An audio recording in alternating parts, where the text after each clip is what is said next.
Hey everyone, welcome to the Courage 365 show. I'm your host, Ashley Easter, and I am so excited to have you with us today. We have an amazing guest, Jimmy Hinton, who's going to be on the show tonight talking about deception tactics that abusers use. But before we get into our interview, I want to share some information with you that I think everybody in our audience is going to be really interested in. So, here at Courage 365, it is our goal to support survivors and to support advocates, but we also want to bring justice for survivors. And one of the ways we do that is by encouraging predators to be caught and to go through the justice system and to be tracked. One thing that we see a lot of times, particularly in church abuse and in faith environments, is that predators will abuse in one place. They won't be reported to the police, or maybe they even will be reported to the police, but then they will leave and go to another church, and they will just kind of go to all these different churches, and there's not really a good way to track them, or at least there hadn't been in the past. But I'd like to talk to you tonight about 3 different websites that you can go to send in information about predators. So I'm sure there's more websites than these for maybe some other denominations and other faith communities. And if you are aware of other websites like the ones I'm about to describe, please let me know in the comments. I would love to be able to add that to our list. But first up is BaptistAccountability.org. So this is a new website that has been put up in the last 3 months, I believe, and this is a website where you can actually go in and enter the name of predators who have abused or covered up abuse in Baptist denominations. So it's super helpful because if you are a church member and you want to check out and see if that Sunday school teacher or if that pastor is really somebody who has been vetted well, this is a great first step to take. Now, not everybody who is abused has been reported to the police. Actually, a very small amount have been reported to the police, and not every abuser will be on this database. But if we can continue growing this database and putting in predators' names, then we can track them more easily. So if you go to BaptistAccountability.org, you can actually put in a predator's name, and they will ask you for different criteria to go along with this predator's name. So that might be a news article. In some cases, that could be a police report. They also have some other ways that you can submit information. So perhaps part of the story about this predator includes being able to prove that they attended or preached at a certain church. And so maybe it's a church bulletin that they ask you to put in as information. So there's a bunch of different ways you can actually submit a predator or somebody who is credibly accused, somebody who has been credibly accused of covering up abuse. Baptist Accountability is a great place to go if that person has at all swum in the waters of the Baptist denomination. Another great website that's very similar is called the Map List. And if you go to themaplist.org, this is a list that's very similar. They're building a database of predators in the Mennonite faith communities. And they have tons and tons of names listed there. So you can go and check and see whose names are on that list and even submit some names of your own if you are aware of predators there. And again, they have a process that you can go through to submit documentation to go along, but they take, I believe, convicted sexual predators and also credibly accused if you have some documentation to go along with it. The third website I want to talk about is bishopaccountability.org, and this website is really, really good for the Catholic abuse scandals, and they've been around for so many years. I don't even know how many years Bishop Accountability has been around for. They have, I would guess, probably thousands of priests and other Catholic leaders written in their database. And so I would encourage, if you identify as a survivor of Catholic abuse, where there was a predator in the Catholic Church, maybe a priest, maybe a nun, maybe a bishop, something like that, go check it out and see if that predator's on the list, and consider adding them to the list if they're not there yet. So these tools are really helpful for allowing people to have the power to understand that there is a way to keep track of these predators now. And you can actually be able to check your pastors and staff at your church and see if they're on these lists. And this is, again, just another way to give the power to the people, because in the past, a lot of times these predators have just been able to hop from church to church to church without any accountability at all. So, again, those websites are BaptistAccountability.org, BishopAccountability.org, and um, themaplist.org. So, I'd encourage you to go check those out. We don't get any kickbacks for mentioning these websites. It's just something that's really important to me that we disperse information about these valuable resources. So, we're about to get into our interview with Jimmy Hinton. It's going to be such an awesome chat with him tonight. But before we do, let's take a really quick break.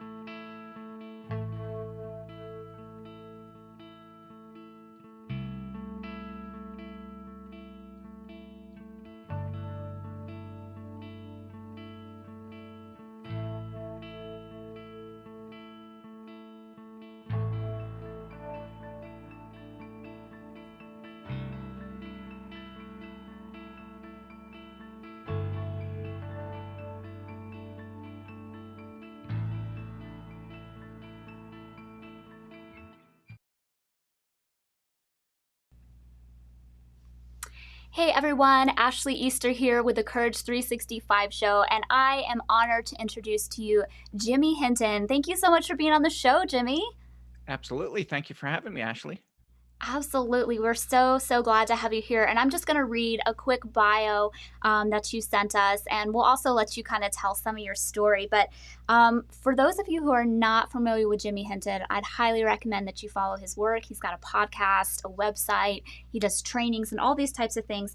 But he researches deception techniques. So the deception that abusers use to continue abusing and getting that abuse covered up, and to get other people on board with that cover up. He also specializes as a safeguarder with GRACE, which stands for a godly response to abuse in the Christian environment. Sorry, there, I just mixed up my notes a little bit. And he's also a minister. He's a full-time minister as well. And as you all know, what Courage 365 has done for many years with the Courage Conference is calling out abuse in church and faith communities. And it is very rare to find a pastor who cares so much about this topic. So, Jimmy, I'd really love to know, I'd really love for you to talk to our audience about how did you start this journey to really being an abuse victim advocate? It's so rare, like I just said, for pastors to be deeply involved in this work and really know what's up about it. Tell us your story. Let us know what really got your attention, and how you got involved with the advocacy community. Yeah, so I think, I mean, any of us that are in advocacy know that there's generally almost always some kind of a story with our lives. Yeah, I don't know very many people who get into advocacy because they just want to go and learn about people who rape little children. It right. just doesn't work that way. And I was pretty naive for a long time, and I went into ministry. I was trained for ministry. I went into ministry because of the example of my dad. I'm Mm, number 6 of 11 kids. I'm a middle child, and my dad was a minister for 30 years, and wow. I adored him. I loved and respected him, and I would sit week after week just sitting at his feet, while he would preach, and I would just daydream about what it would be like to be for me to be the one standing on that stage preaching. Mm, Um, and so, I went off to college and ended up getting a BA in Bible and religion. But then I kind of got cold feet a little bit, yeah, and I took a year off and I drove truck coast to coast. So I did that for a year, and I say that was a really good experience for preparing me for ministry, because you get a pretty good taste of what the real world is like. right, Um, right. so I did that for a year. Then in on September, the week of September 11th, 2001. I crawled in the cab of a truck and started driving. Well, 9/11 happened the very first week that I went out on my own in a Oh truck. gosh, wow. Yeah, and I'm from Shanksville, where the fourth plane went down, United Mm, 93. Um, so anyway, at the end of the year, I hung that up.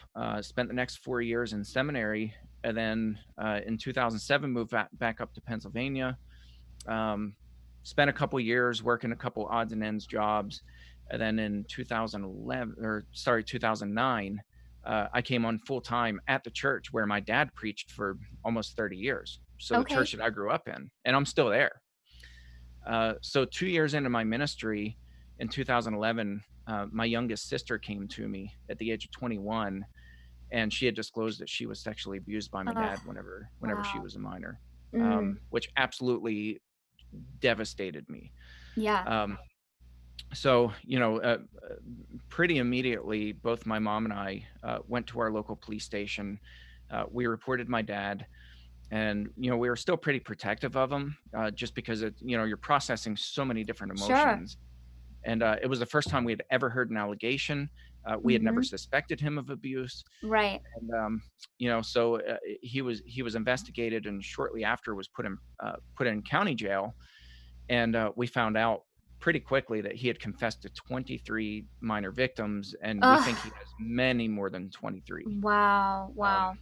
yeah, and it was horrific abuse. This was not light petting as he described it to me. Mm, This was horrific, horrific abuse of mm, many minor children. wow. Ages 3 to 11 were all of his victims. That was Mm, his preference. wow. So, I kind of went through this process where, of course, I had a complete faith crisis. I had a family crisis. I had an identity crisis. I had a marriage crisis. I had Mm, all these compound crises that were happening yeah. simultaneously. And in the middle of that, I was haunted by the fact that we all missed it, that my dad was able to Yes. pull this off with some of my sisters, some of my family Mm, members, uh, some of my church members. He was abusing up to the point of his arrest. mm, Um, and it absolutely devastated me, and I was so haunted by the wow. fact that we missed it, that I mean, I can't really describe how I came to this conclusion, but it was pretty instantaneously. And I said, Mm, I'm going to dedicate my life to getting inside of his head and figuring out mhm. how he did it, not Yeah. why he did it, but how he Right. did it. How did he Right. pull this off?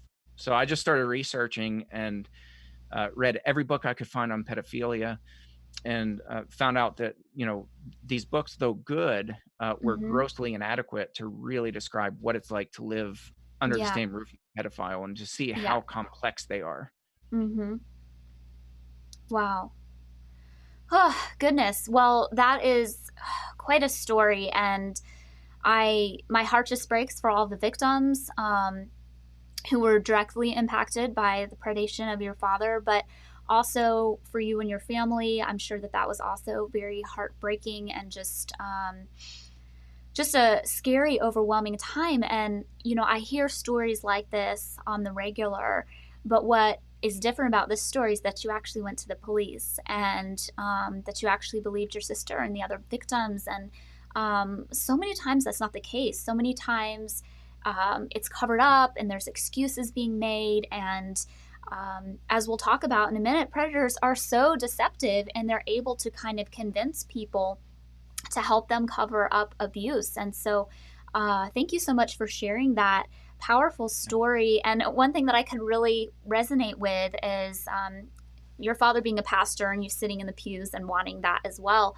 Both of my grandfathers were pastors in the church, and that was really um, I can't really remember a time in my life when I didn't want to also be a pastor. And so I know how painful it can be when there's somebody you look up to and believe and trust, and then find out that they're not exactly everything you believe them to be. And that's been my experience with my grandfather. He's not everything that I um, believed him to be at first. But that's another story for another Yeah. day. But on the topic of deception, like, how do we know when people are being deceptive? Because, like, the very reason they're being deceptive is so we don't find out. What are some of the ways we can figure that out. I mean, you Yeah. hear stuff about, oh, follow their eyes. Like if they blink a lot, that means they're lying. What are the actual signs Yeah. that we can pick out? Yeah, so, I'm gonna preface this by saying one of the first things we have to do is realize that deception is that is their bread and butter. That is how they get Mm, away with what they get away with. Every single thing that they do is intentional. And, right. one of the problems that I was having, as I looked into this research and all that stuff, people they talk about manipulation, they talk about Mm-hmm. power dynamics, they talk about control. You'll Right. hear things like that among advocates. Oh, it's all about power and control. Mm-hmm. Well, yes, but again, that tells us nothing about how they actually did it. How they did Um, it. I was interested in technique. I wanted to know Mm-hmm. everything, step by step, every little detail. And as hard as that was to hear that, I started to learn very quickly from staying in contact with my father that everything is about deception. Without deception, there is no abuse. Um, Right. or at least there's abuse where people would get caught. These Yeah. guys don't get caught. They do not get caught. So, I think the first thing is to realize that first of all, deception happens, but secondly, because I am a pastor, um, I, I I really started looking at the Bible, and I had a faith crisis because the Jesus Mm-hmm. who was painted to me was this, the soft, loving, carefree, you know, full of grace, full of mercy, always giving people second, third, fourth, fifth chances. Mm-hmm. All sins are kind of lumped together and equalized. And that was the Jesus that most of us know. Mm-hmm. And so I had to go back and kind of deconstruct that. And then, I came across a passage that I wish I would have learned in seminary. Mm-hmm. And it's when Jesus sends his disciples out in Matthew chapter 10, and he says, I'm sending you out as sheep in the midst of wolves. Um, so be as wise as serpents and innocent as doves. And then he goes Mm. on and starts explaining what they're going to witness. And it's horrific. Right. Father's going to rise up against son, and he's going to murder him. Son is going to rise up against father. He's going to murder him. You're going to be Hmm. flogged. He's telling his disciples that as he's sending them out into these Wow. towns. You're going to be flogged in the synagogues, Hmm. not out there in the synagogues. Right. Right. And so I was really focused on this passage where he says, be wise as serpents, because he could have used any kind of description or terminology, but he's really talking about deception here. And that was never Mm-hmm. taught to me. Um, Yeah. the Absolutely. when he could have said, "Be wise," be smart, Mm-hmm. be wise. Yeah. Yeah. He could have quoted from any of the wisdom literature in the Bible, but he didn't Mm-hmm. do that. He said, "Be wise as serpents," and the word he uses for wise is really interesting because the word is phromenos, which the root word of that is phrem, which means diaphragm, and quite literally it means something like um, use your gut, use what's inside of you, and really Mm. search secretly, discreetly search for people's intent. So Mm. he uses that specific word for wisdom, and then he uses the word serpent, and every Jew knew what that meant. Mm-hmm. Every living, breathing Jew throughout the Old Testament, they knew that serpents, if you read all the scriptures about them, they're crafty, they're Mm-hmm. smart. There were snake charmers, and snakes are Mm-hmm. described in the scriptures as bobbing their heads along, and Right. they're pretending like they're Mm-hmm. being charmed. Right.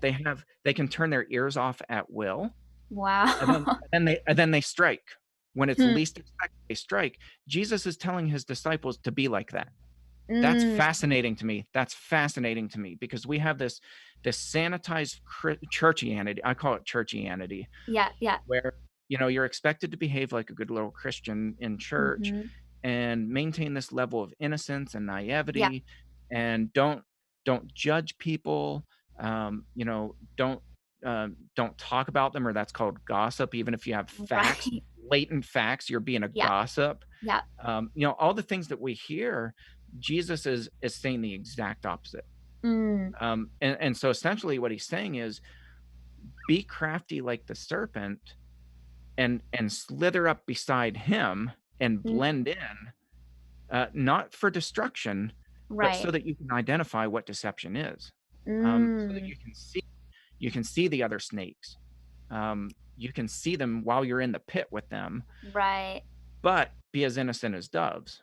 So don't get caught up in that crap. Just be able to Mm-hmm. spot them, be able to identify them. So, I think it's really important to know that it's really hard to be on the outside looking in and spot Right. deception. Yeah. And Anna Yeah. Salter talks about this. Anna Salter has 3 chapters on deception in her book Predators. And to my knowledge, no researcher has ever built on Anna Salter's incredible foundation on Hmm. deception. That blows my mind because Yeah. abuse is all about deception. Right. Um, so she talks about how difficult it is to spot deception. Mhm. She says people who administer lie detector tests, their chances at spotting deception on the surface are equal, exactly equal with mine and yours and everybody else's. It's about a Interesting. 50-50 chance. She says if you Huh. take a coin and flip a coin, Yeah. that's about your chance of being able to tell if somebody's being deceptive or not. Right. So that was another one of those things that bothered me because I was Yeah. like, that's not acceptable because No. if we have a 50-50 chance at even spotting deception, which is the linchpin of what abusers do. I mean, Yeah. without deception, they cannot abuse Exactly. successfully. So if we have a 50-50 chance, the best of the Mhm. best, Secret Service, people who administer lie detectors, if all we have is a 50-50 chance of even spotting it, Mhm. we're never going to be able to prevent abuse. Right. Right. And so, I started really getting up close and blending in shoulder to shoulder, so to speak, with abusers through consulting with churches, um, Mm. through being able to identify them online and just seeing some of the Mhm. patterns and some of the Yeah. creepy, bizarre stuff that goes on, Yeah. and then kind of sneaking up beside them so that they don't know that you're there because that's what they Right. do. Yep. And Yep. and we're not doing it. And Jesus tells us to do it. Yep. He's like, be like a serpent, be like a snake, Mhm. sneak up there, bob your head along, Right. pretend like you're charmed. Mhm. And abusers are not expecting it. Right. And one of the most striking examples of that I know from your story is of you actually writing letters back to your dad in prison. And Yeah, so maybe talk to us a little bit about that and kind of how that kind of shaped your perspective of deception. And yeah, yeah, would love to hear yeah. more on So that. okay, so I have hundreds of letters from my dad. Mm, I mean, I've been writing them since he went to jail. I mean, since he wow. first went to county jail. So I've maintained contact with him, and it's funny because church people want that reconciliation. You Right. know, they they paint this picture where me and my dad are riding off into the sunset on the same horse together. Right. And and it's this blissful, reunion with my dad, and my that is Mm, not my relationship with him. no, no. Um, so we've written back and forth, and I ask him very blunt questions. And for me, as a researcher, it's really interesting because unless you really, really, really know somebody and know them Mm, well and on an intimate level that's indescribable, yeah. Mm-hmm. unless you know somebody that well, you're never going to be able to tell when they're deceiving you. Right. And so I've been able to analyze his letters, and I've been able to compare letters that he's written me and some of my other siblings and put them side by side and say, okay, Mm, what's he telling my brother in this letter? yeah. And what's he telling me in this letter? Yeah. And what's he saying when he writes a victim, which he's not allowed to do, but he does Mm-hmm. anyway? Mm, What's he saying to the victim? And so I have all these different letters and all yeah. these different perspectives, and it's been fascinating because he Mm, still lies right to my face constantly. wow. And Wow. so when you understand how to be wise like a serpent, how to Mm-hmm. manipulate, which is what deception is, Mm-hmm. only I use it for good. Right. um, you're actually able to extract really invaluable information. And Mm, he told me one time I was visiting him in prison, and he sat back, and he's real calm, and he yeah. Yeah. crossed his arms like this, and he looked me right in the eye, and he said, my whole life I've prided myself in getting inside of other people's head and being 10 steps ahead. And he said, never has anybody been able to get inside of my head Mm, until now. And he said, wow. not only are you inside of my head, but he said, you're a few steps ahead of me. And then he gave like this smirk, and he goes, and that pisses me off. And I just Ooh, smi that's I creepy. know it was Mm. chilling, and I looked back at him and I smiled and I said, "I'll take that as a compliment." Hmm.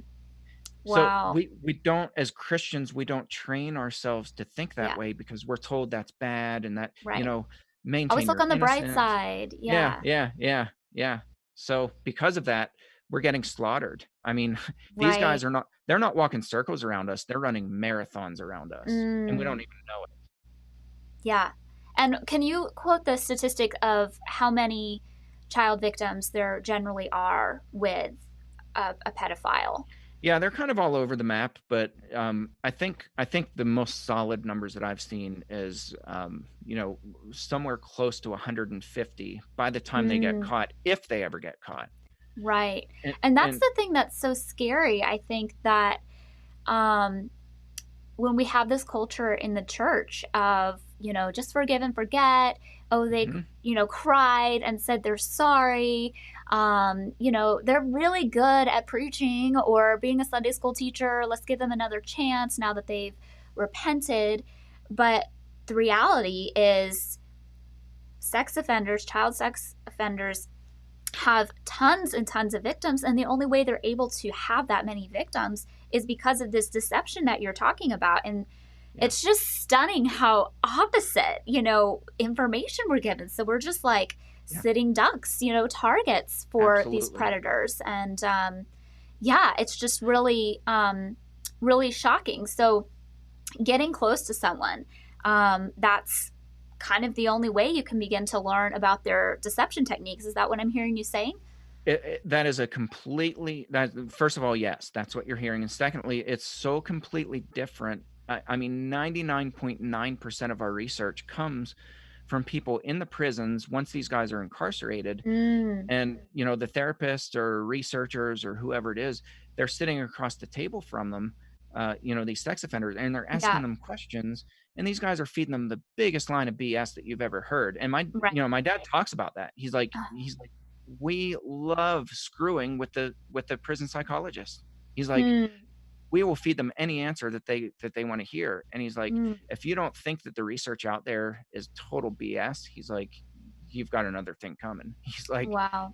"So much of the research, we have intentionally misled people." So, Hmm.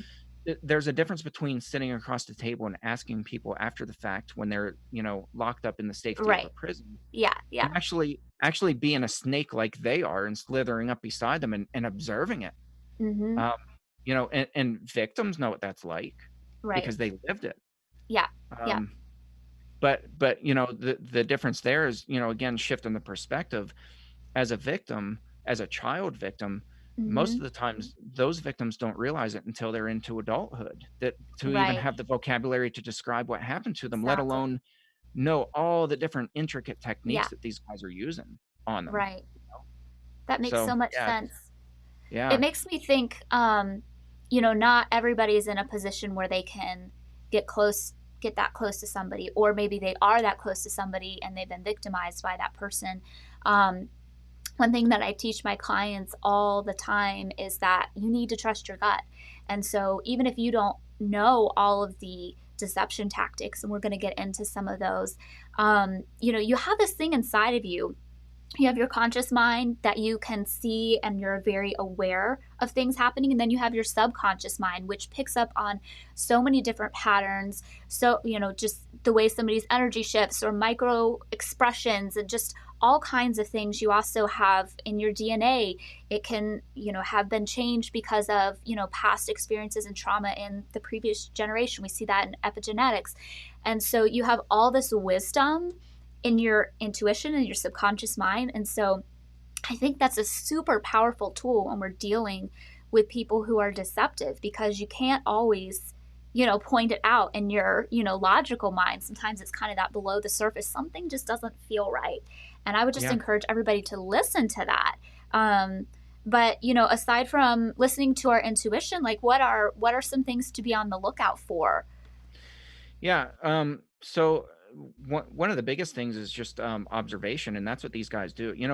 We have the cliche, right? Don't judge a book Mhm. by its cover. My thing is, why not? Right. right? Cover's Like, intentional.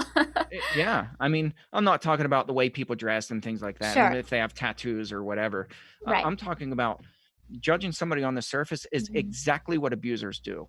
They can walk into a room, within 30 seconds, they can identify every potential victim and Mm. every vulnerable adult who might be susceptible to being blinded to the abuse. Mm. 30 seconds, 30 seconds. And my Wow. dad talked to me about that before, and he said, he's like, "You Christians are so stupid." And he's like, like, he talks very freely with me, which I Yeah. appreciate.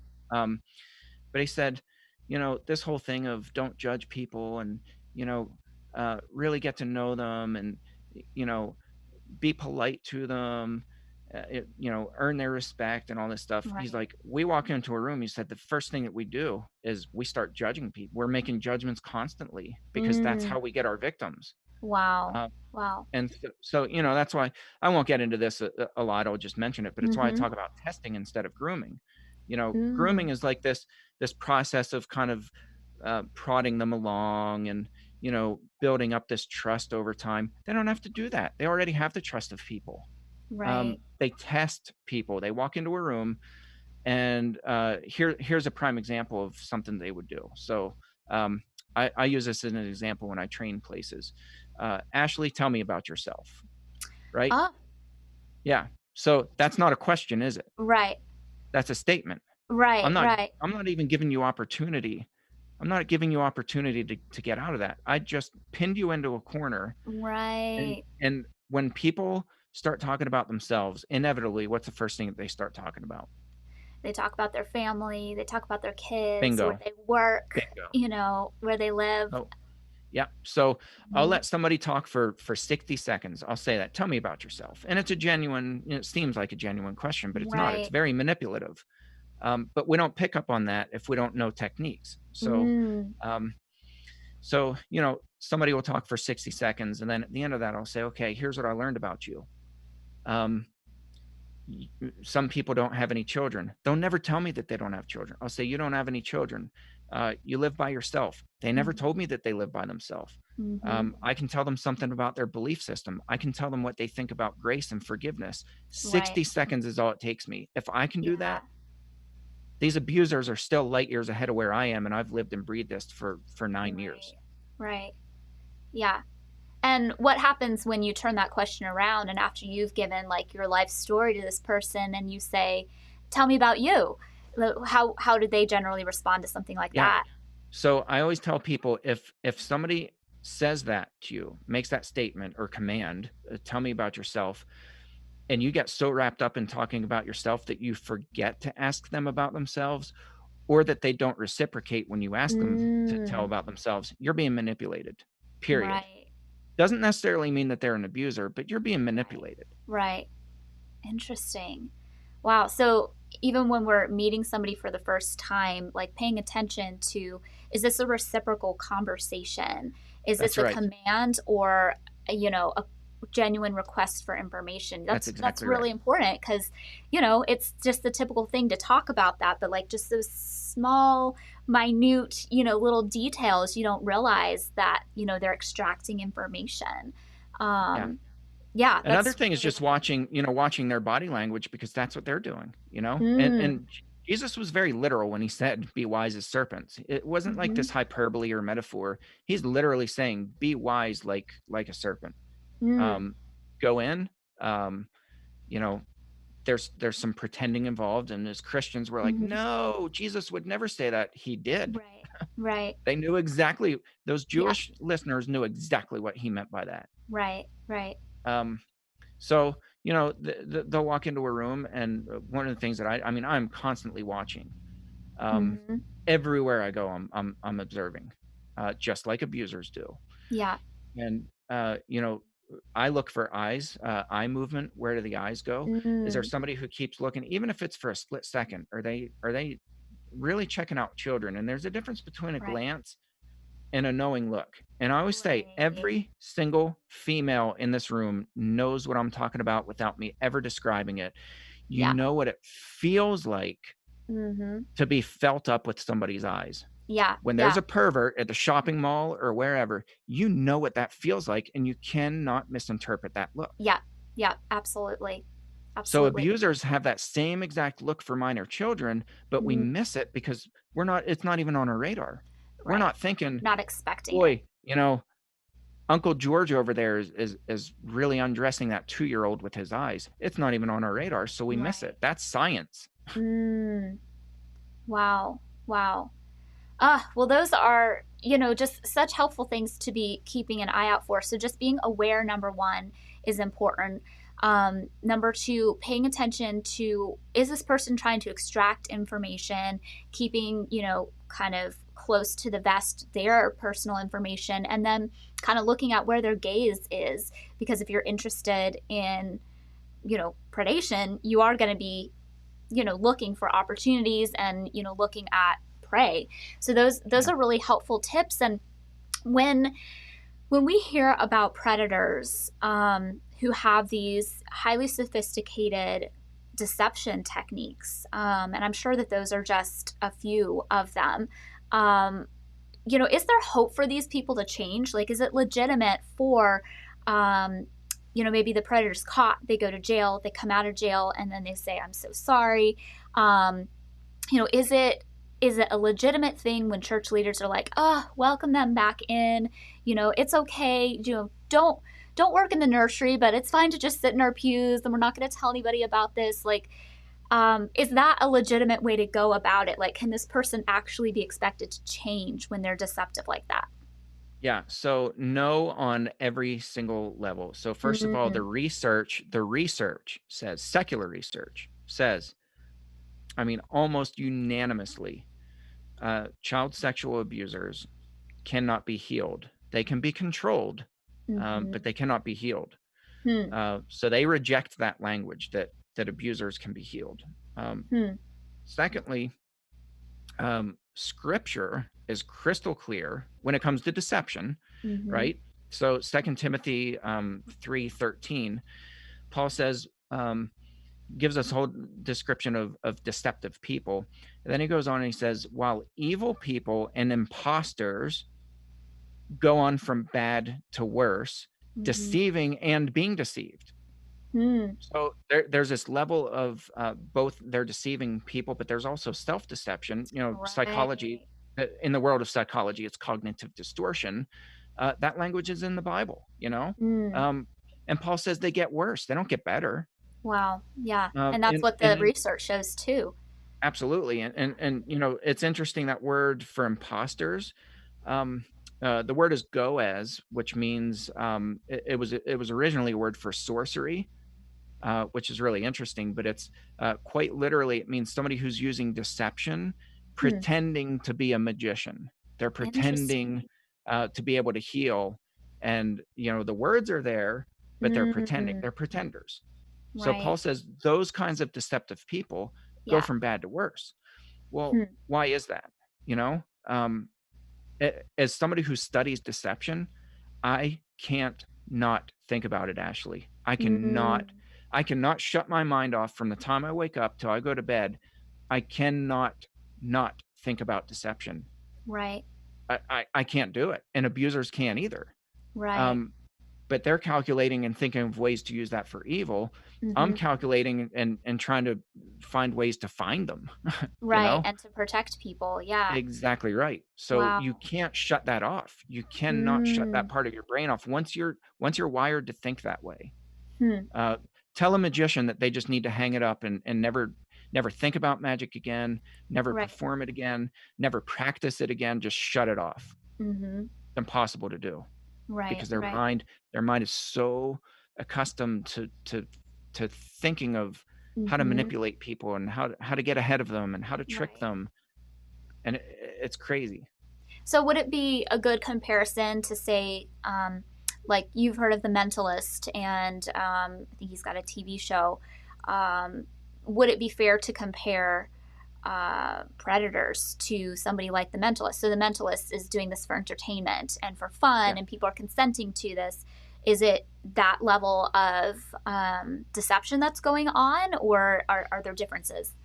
It's that level of deception, only with a whole lot more secrecy, and you know how secretive Mm, magicians are. Like, there's this kind right. of this code, this Yeah. magician's code, that you do not ever reveal your tricks, or you're Mhm. shunned by the community. Right. Abusers know that what they're doing is wrong. Mhm. They know that what they're doing is criminal. Right. They know that what they're doing is sinful, Mhm. and they know that what they're doing, regardless of what words come out of their mouth, which is 99% of it is BS anyway, Mhm. they know that what they're doing to those victims is injuring that victim and Mm, destroying their souls. They know that, right. and they So do it there's a bit of anyway. sadism in there. Yeah. I mean, they enjoy doing it. They love it. They Mm, the thrill is the hunt. Um, because wow. I always say, Uh, it's really easy if an abuser wants to just isolate a child, pull that Right. child into a room Yeah. and abuse that child, and without any of the pretending, just to do it, threaten the kid's Mhm. life, they could get away with that. Right, right. 99% of the time, they're gonna get away with it. Why don't they just do that? Mm. If, Hmm. if it's really about this, if it's really about the power and control and the sex, Right, why don't they just do that? Why go right, to all the trouble of making it all the way up to the pulpit, of being a preacher, a teacher, an right. elder, of putting on this facade, when they don't have to Mm, do that to right. abuse a kid. They Wow, don't have to wow. do any of that to abuse a kid. Hmm. So it sounds like it's really like a game to them. So it would be easy and less challenging to just, take a kid into a back room and abuse them. But it becomes more challenging and maybe more like of an adrenaline Enjoyable. rush. Yeah, Yeah, if you can gain a high position, say in a church or in a school or some place of trust where all eyes are on you and still be able to do it and get away with it. Um, right. it just strikes me so I don't know, it's terrifyingly heartbreaking to know, like, there are people who have such creative minds and they use it for good things, they use it for charity, they use it for creating amazing inventions, and they put all their creative energy towards this. And to know that there are other people who have a huge level of creativity but they're using it for evil, Yeah, and that it's so deliberate. And in previous conversations that we've had, you've mentioned how another level of their game is that they can actually abuse in front of people. So it's not even just that they're a right. high visible person taking somebody to a back room, but that they can do it in front of a room of people. Can you talk about that for a minute? Yeah, well, I mean, I'm not correcting you here, but it's not that they can do it, it's that they do it. Mm, The research, it's impossible for researchers to really fully get a good snapshot, a picture of this, because most victims, um, they don't really talk about it, they don't right, describe it. And I think the world was shocked when Larry Nasser's victims, one by one, started coming forward and saying, you did this to me while my mom was in the room, right. or while my dad was in the room, or while both of my parents were in the room. Yeah, yeah. Um, and so the vast majority of Larry Nasser's victims, he victimized them with their parents in the room. The question Mm, is, why did he do that? Because he mm, could, because he wanted to, because that's right. part of the thrill, that's part of the excitement. Wow. And I've talked to countless survivors, hundreds of survivors of abuse, Hmm. and when I talk about abuse in plain sight, 100 or close to 100% of them, it's 90 something percent of them say, "Holy crap, I was abused too." When this guy would come over, and he'd sit at the dinner table with my parents, and he'd put his hand under the table and start Hmm. digitally penetrating me under the table, Hmm. and on and on and on and on. I hear it 90% of the time, 90 plus percent of the time, from survivors, that there's some Yeah, form of physical sexual abuse that occurs right in front of the people they love, the yeah. people who are supposed to protect them. And so in the victim's mind, and that's intentional, by the way, very intentional. Hmm. And my dad has talked about this too. He's kind of unpacked that, about why he does it, besides for the thrill of it. Right. Um, but they know what the child's thinking. They know exactly. The Mm, abuser knows exactly what the child's thinking, and in their right. mind, The child doesn't have a capacity to think, "This guy's using 50 different techniques on me right now Right, right, a child to can't keep the comprehend abuse blind to my parent." What the child's thinking is, "My god, why is my mom watching this? And that. she's not Right. doing a thing about it." Either A, she approves of it, Mm, or B, she doesn't care. right, right. And Wow. so abuse survivors carry that well into adulthood. Some of Mhm. them, I've had survivors in their 70s come to me and just break down crying, saying, Mm, "I've never heard anybody explain this before, and I've held all this hatred in my heart mm, for my parent right. because in my mind, she never cared enough to step in and intervene. Yeah. It wasn't even on my radar. I wasn't Mhm. even thinking that maybe she wasn't seeing it." Right, right. But it's kind of like with a magician, like they're making you focus on something over here while they're taking your watch off. Right. Um, so it's not so much that the people around the victim, the safe adults, don't care. It's just that That's the right. level of deception is so high that they're distracting while they do something evil at the same time. Because really, I don't think that our brains can focus on you know too many things at once. We have the reticular activating system, which helps us filter data, and decide which things are most important for our brain to pay attention to. And so similarly to when I, got my red Volkswagen, Beetle, I see red Volkswagens everywhere because That's right. now this Yeah. is something important to me that I'm going to pay attention to. And so I'm guessing it's the same kind of thing. Our brains have learned that, okay, we keep eye contact with people because that's important to understand facial expressions, but we're not really keeping an eye on, where their hands or feet or, those types of Right. things. So it's, wow. So, what what do we do? Like, what are your tips for combating and fighting against this deception if it's something that we don't even know is happening most of the time? How can we even begin to fight against it? Yeah, so for me, I mean, one of the most important things is knowing that abuse in plain sight happens, and I've really focused on Right. that specific avenue of deception. Mm-hmm. I collaborated with neuroscientists on this. We've co-presented together on visual deceptions and how the brain misses things that are right in front of us, and the techniques behind that, and the science behind it. Mm, And it's fascinating stuff. But on a practical level, what I want to do is I want to prevent abuse because yeah. right now, the current model is, you look for the red flag behaviors, which, dirty little secret, that does not work. Right. Right. It's Looking not for these red effective. flag it's totally ineffective.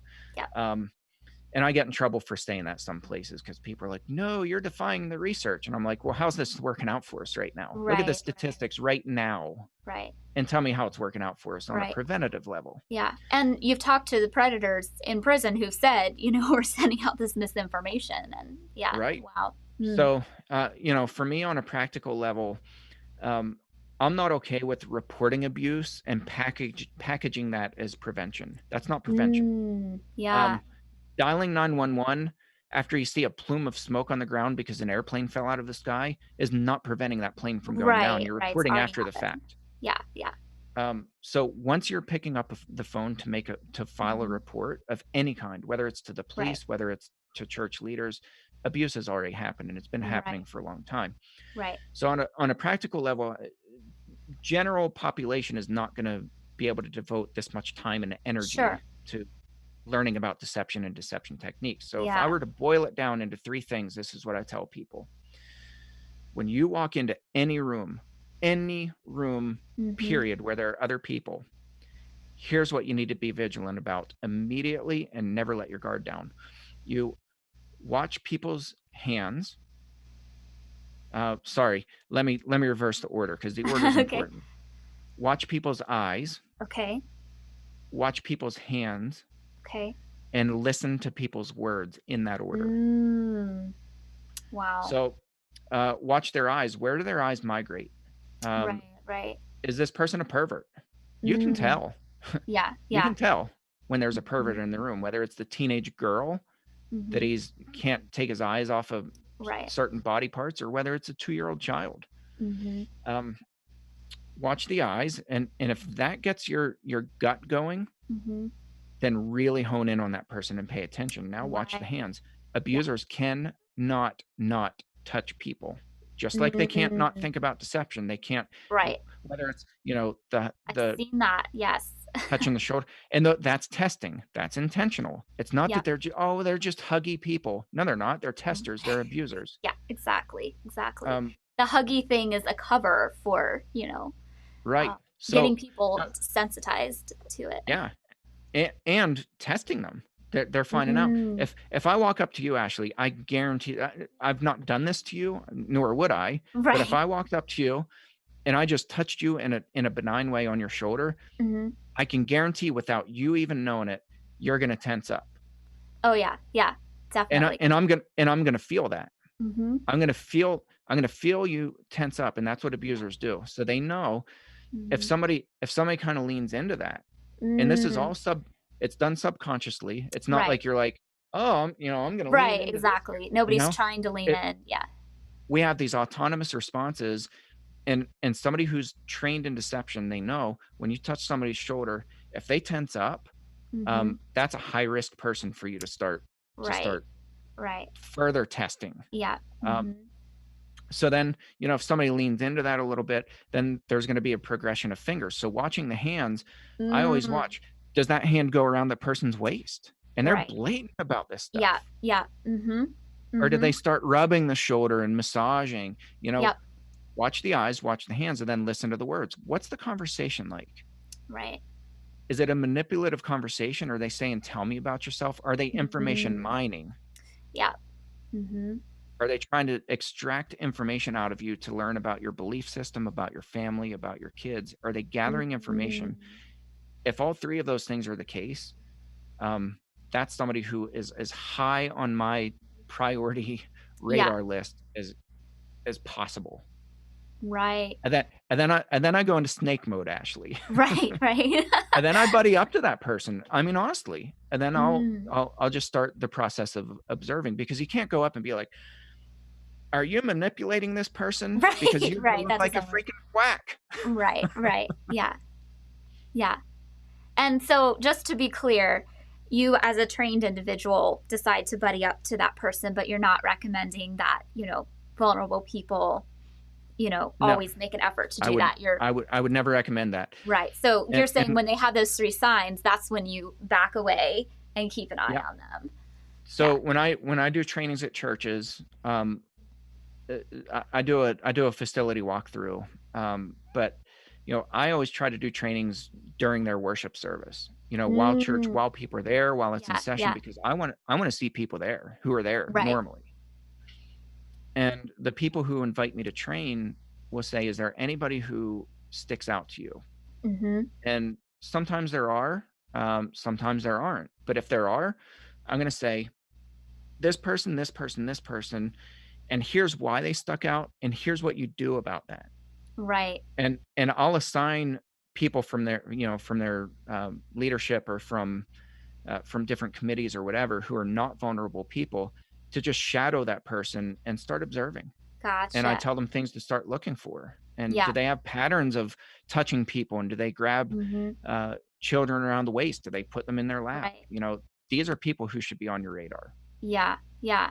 That's so helpful. And I want to continue this conversation, but let's go to a quick commercial break, real quick, and we'll be right back, everyone.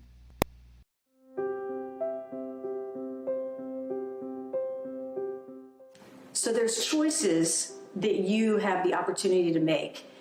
You can either stay with your abuser or you can leave.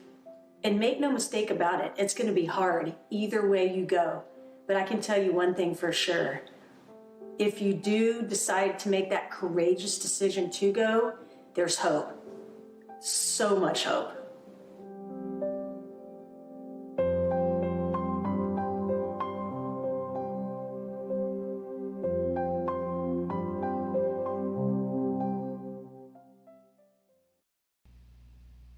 Hey everyone, welcome back to the Courage 365 show. I'm your host, Ashley Easter, and I'm interviewing Jimmy Hinton, and we've been talking about deception techniques that abusers use.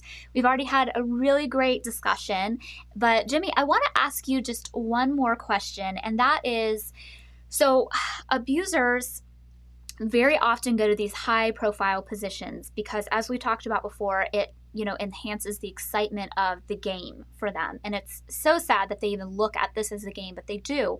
Have you seen that also happen? Like, is that something that can happen in any community? Like, um, I think in the advocacy community, like, we kind of present ourselves as all being safe people who want to care for victims, but is it also something that we should be paying attention to techniques in the advocacy community, as well as like police officers, as well as different people in different places that are supposed to be there to protect, therapists? Are these techniques that we should be aware of in kind of the safety communities as well? Yeah, absolutely. Deception is deception, and people don't have to be sexual predators to be using deception and to really bring harm Mm, on people. And that's one of the things I think is really important to realize, that there's so much overlap right. between domestic violence and sexual abuse and just people who are crappy people, and they like Yeah. to ruin people's lives. I mean, those Hmm. people exist. Right. Um, so I would say definitely I've seen this within the advocacy community. Hmm. I've seen it within police departments, Hmm. doctors, nurses, Yep. any professional background, counselors. Hmm. Um, you have people who they like to ruin people's lives because Right. deception it becomes so addictive. Right. Um, and it's not that it's deception that Hmm. causes that; it's their heart. These people are Right. abusers already, Right. and you know, whatever avenue it is, maybe they're just not attracted to children, Right. but they just like ruining people's lives. Right. Bernie Madoff, people like that. Mm, There are people who are deceivers who just like to ruin people's lives. So yeah, right. always be alert, always be on the lookout. Right. Um, Gavin DeBecker's book, The Gift of Fear, is one of the best books I've ever read. We Mm, know deep down when something doesn't feel right. right. Um, and Gavin just says, explore that. Find out why your gut Right. is talking to you. Yeah. Yeah.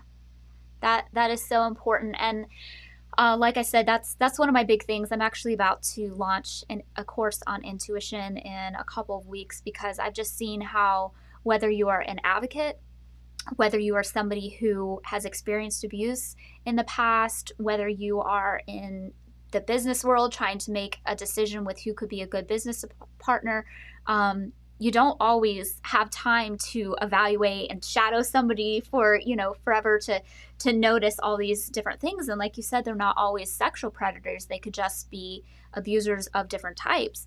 um, but intuition is so so important, so I'm really glad that you brought that up. And kind of on that note of everything that you've learned about deception and intuition and all these things, what would you say would be like the best piece of advice that you've ever received on this topic, or the best piece of advice you can give?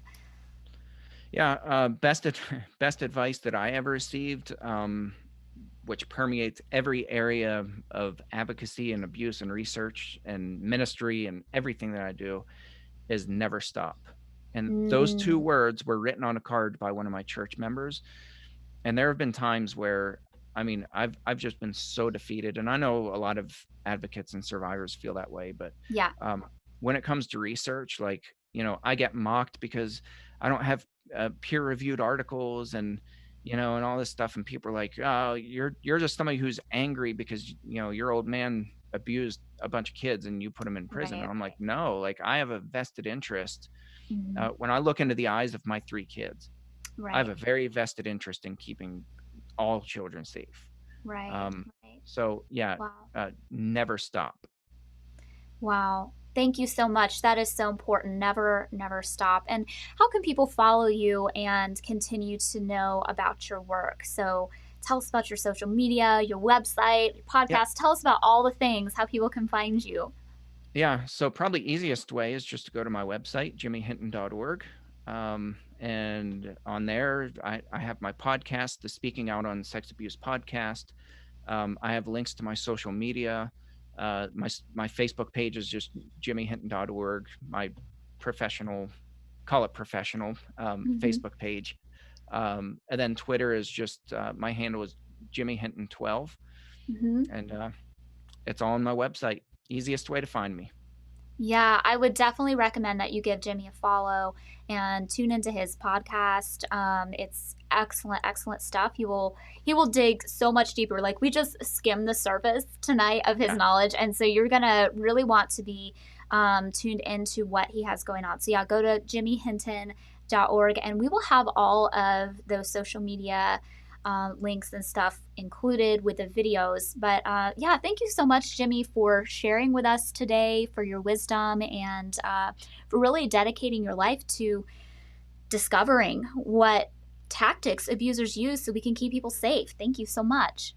absolutely. It's my honor.